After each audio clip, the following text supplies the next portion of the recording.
जंगल, एक ऐसी जगह जहां हर कदम पर मौत आपका इंतजार कर सकती है। जब भी हम किसी घने जंगल के बारे में सोचते हैं तो हमें उन खतरों से डर लगता है जो जमीन पर चलते हैं। शेर, भालू या घास में छुपे जहरीले सांप। हम हमेशा अपने आसपास देखते हैं, अपनी आहट को ध्यान से सुनते हैं।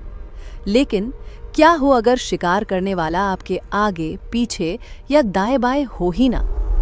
क्या हो अगर मौत जमीन पर नहीं, आपके ठीक ऊपर ऊंचे पेड़ों की घनी शाखाओं कैनापी के बीच छुपी हो? आज इतिहास के पन्ने में हम एक ऐसी पुरानी और भयानक मिस्ट्री के बारे में बात करेंगे जिसने बड़े बड़े शिकारियों के पसीने छुड़ा दिए।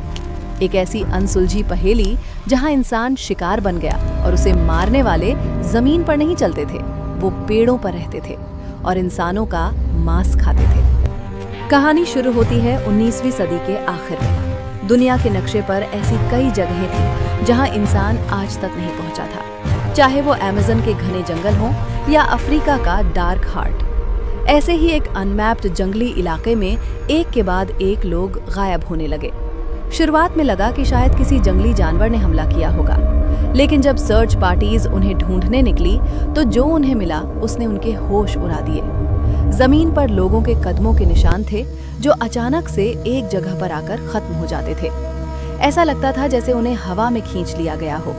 ना कोई स्ट्रगल के मार्क्स, ना ही किसी जानवर के घसीटने के निशान, बस अचानक शांति। लेकिन अगर ध्यान से देखा जाए तो उन आखिरी निशानों के ठीक ऊपर पेड़ों की पत्तियों पर खून की कुछ बूंदें मिलती थीं। शिकार को जमीन पर नहीं मारा गया था, उसे जिंदा ही ऊपर खींच लिया गया था। आसपास के आदिवासी इन घने जंगलों में जाने से डरते थे। उनकी प्राचीन लोक कथाओं, फॉलोक्लोर में जिक्र था ऊपर रहने वाले शैतानों का। उनका मानना था कि पेड़ों की कैनोपी में एक ऐसी प्रजाति रहती है जो कभी जमीन पर अपना पैर नहीं रखती। ये कोई आम जानवर नहीं थे, इनकी इंटेलिजेंस इंसानों जैसी थी और इनका फेवरेट शिकार इंसान ही था। ये नरभक्षी इतने फुर्तीले थे कि एक डाल से दूसरी डाल तक बिना आवाज किए पहुंच जाते थे। रात के अंधेरे में जब थके हुए यात्री अपने कैंप में आग जलाकर सो रहे होते थे, तब ये पेड़ों से बिल्कुल खामोशी से नीचे आते। एक लंबा मजबूत हाथ किसी सोए हुए इंसान को दबोचता था और अगले ही सेकंड वो इंसान हवा में होता था, बिना किसी शोर के, बिना किसी आवाज के। बाकी लोग जब सुबह उठते तो उनका एक साथी गायब मिलता। इस मिस्ट्री ने सबसे भयानक रूप तब लिया जब 1913 में एक ब्रिटिश एक्सपीडिशन इस जंगल के रहस्य को सुलझाने के लिए अंदर गया। कैप्टन आर्थर, जो एक बहुत एक्सपीरियंस्ड शिकारी थे, अपनी 15 लोगों की टीम के साथ उस शापित जंगल में दाखिल हुए। उन्हें लगता था कि लोकल्स बस कहानियां बना रहे हैं, लेकिन उनके जंगल में जाने के तीसरे दिन ही सब कुछ बदल गया। आर्थर की डायरी, जो सालों बाद एक नदी के किनारे मिली, उसमें जो लिखा था वो किसी के भी रोंगटे खड़े कर देगा। रात के 2 बज रहे थे। हमारा गार्ड थॉमस आग के पास बैठा था। मैंने अचानक पेड़ों के ऊपर पत्तियों की सरसराहट सुनी। मैं अपने टेंट से बाहर आया। थॉमस आग की तरफ पीठ करके खड़ा था। फिर अचानक पेड़ के ऊपर से एक विशालकाय साया नीचे गिरा। एक ऐसी आवाज आई जैसे हड्डियां टूट रही हों। 1 सेकंड से भी कम समय में वो साया थॉमस को लेकर वापस ऊपर अंधेरे में गायब हो गया। थॉमस चिल्ला भी नहीं पाया। हमने ऊपर गोलियां चलाईं, पर वहां सिर्फ अंधेरा और एक अजीब सी चिड़चिड़ाहट वाली आवाज थी। वो लोग, जो कोई भी थे, उन्हें हमारा डर पसंद आ रहा था। अगले 1 हफ्ते तक कैप्टन आर्थर की टीम का हर एक मेंबर एक एक करके ऊपर कैनोपी में खींच लिया गया। उन नरभक्षियों ने जमीन पर कभी कदम नहीं रखा। उन्होंने पेड़ों की डालियों को अपना घर और अपना हंटिंग ग्राउंड बना लिया था। साइंटिस्ट्स आज भी इस बात पर डिबेट करते हैं। कुछ का मानना है कि ये शायद एक खोई हुई नरभक्षी इंसानी जनजाति थी, जिन्होंने खुद को पीढ़ियों तक पेड़ों पर रहने के लिए इवॉल्व कर लिया था। उनके हाथ और पैर लंबे हो गए थे और ग्रिप बंदरों से भी ज्यादा स्ट्रांग हो चुकी थी। वहीं क्रिप्टोजोलॉजिस्ट्स का मानना है कि ये एक अनजान प्रजाति थी, एक अननोन क्रिप्ड, जो इंसानों का शिकार करने के लिए ही परफेक्टली डिजाइन किया गया था। कई साल बीत गए। आज उस जंगल को काट दिया गया है, वहां सड़कें बन गई हैं। लेकिन कहते हैं कि घने जंगल के उन आखिरी बचे हुए हिस्सों में अगर आप रात के वक्त अकेले खड़े हों और ऊपर कैनोपी में देखें तो आपको दो चमकती हुई आंखें आपको घूरती हुई दिख सकती हैं। वो आज भी वही हैं और उन्हें आज भी अपना शिकार पसंद है। कैप्टन आर्थर की टीम के गायब होने के सालों बाद इस जंगल को शापित घोषित कर दिया गया, लेकिन इंसान की लालच और जिज्ञासा कभी खत्म नहीं होती। 1930 में इलियास नाम का एक लालची शिकारी उस जंगल में गया। उसका मकसद था कैप्टन आर्थर की टीम की छोड़ी हुई महंगी राइफल्स और सामान ढूंढना, लेकिन उसे वो मिला जिसकी उसने कभी कल्पना भी नहीं की थी। इलियास उस जंगल से जिंदा वापस आने वाला इकलौता इंसान था। जब वो पास के गांव में पहुंचा तो उसकी हालत ऐसी थी कि देखने वालों की रूह कांप गई। उसके कपड़े फटे हुए थे, उसके कंधे पर 4 गहरे नाखूनों के निशान थे और उसकी आंखें खौफ से फटी हुई थीं। उसने कई दिनों तक किसी से कुछ नहीं कहा और जब उसने बोलना शुरू किया तो उसकी कहानी ने सबको अंदर तक डरा दिया। इलियास ने बताया कि रात के समय जब वो एक पेड़ के नीचे सो रहा था, तभी एक ठंडी, लंबी और सख्त चीज ने उसकी लेदर की जैकेट को पीछे से पकड़ा।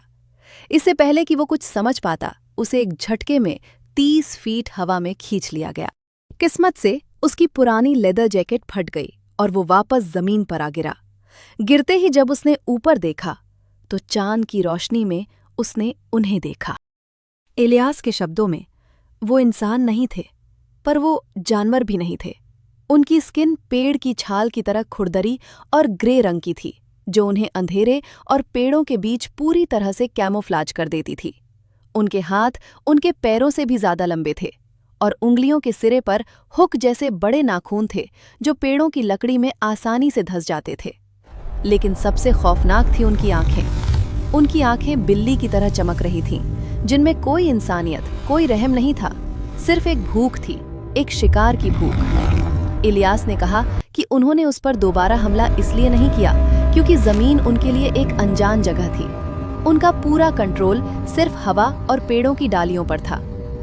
इलियास की कहानी को भी कई सालों तक एक पागल इंसान का वहम माना गया, लेकिन 1950 के दशक में जब एक बड़ी लॉगिंग कंपनी ने उस जंगल के एक हिस्से को काटने का फैसला किया, तब एक ऐसा सच सामने आया जिसने विज्ञान को भी खामोश कर दिया। मजदूरों ने जंगल के बाहरी हिस्से से पेड़ काटना शुरू किया।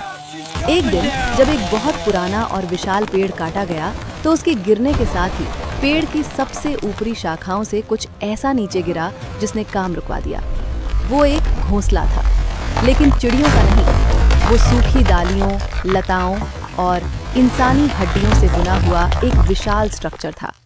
उस घोंसले के अंदर अनगिनत इंसानी खोपड़ियां थीं और सबसे डरावनी बात ये थी कि हर खोपड़ी के पीछे एक बड़ा छेद था, जैसे किसी ने अपने तेज नाखूनों से उसे तोड़ा हो ताकि अंदर का हिस्सा खाया जा सके।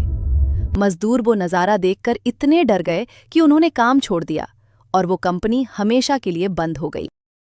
आज के समय में एंथ्रोपोलॉजिस्ट्स और इवोल्यूशनरी बायोलॉजिस्ट के पास इस मिस्ट्री की एक थ्योरी है जो भूतों या शैतानों से भी ज्यादा डरावनी है।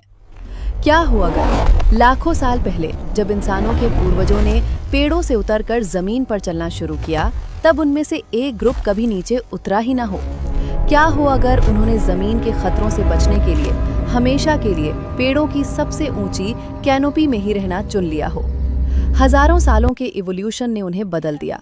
अंधेरे में देखने के लिए उनकी आंखें बड़ी हो गईं, डालियों पर कूदने के लिए उनके हाथ लंबे और ग्रिप मजबूत हो गईं।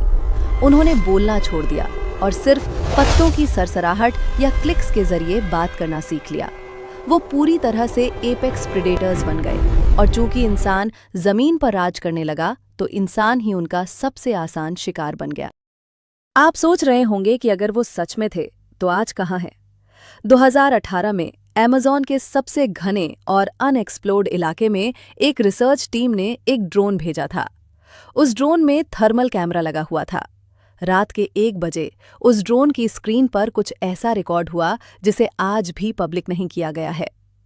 थर्मल इमेजिंग में साफ दिखा कि पेड़ों की कैनोपी में जमीन से 100 फीट ऊपर 4 से 5 बड़े इंसानों जैसे आकार बेहद तेज रफ्तार से एक पेड़ से दूसरे पेड़ पर छलांग लगा रहे थे।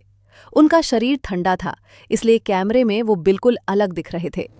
अचानक एक लंबा ग्रे हाथ स्क्रीन के सामने आया और ड्रोन का सिग्नल हमेशा के लिए टूट गया।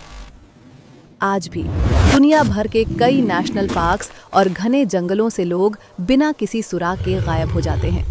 जमीन पर कोई निशान नहीं मिलता। खोजी कुत्ते एक जगह जाकर गोल गोल घूमने लगते हैं क्योंकि वहां से खुशबू अचानक हवा में गायब हो जाती है। क्या आपको लगता है कि ऐसी कोई प्रजाति सच में एग्जिस्ट कर सकती है जिसने पेड़ों को अपना हंटिंग ग्राउंड बना लिया हो, या फिर ये सिर्फ एक डरावनी कहानी है? अपनी राय कमेंट्स में जरूर बताएं। और अगर आपको इस मिस्ट्री ने थ्रिल किया है तो इतिहास के पन्ने को सब्सक्राइब करें और बेल आइकन दबाएं, क्योंकि अगले वीडियो में मैं लाऊंगा एक और ऐसी ही अनसुलझी कहानी जो आपको सोचने पर मजबूर कर देगी।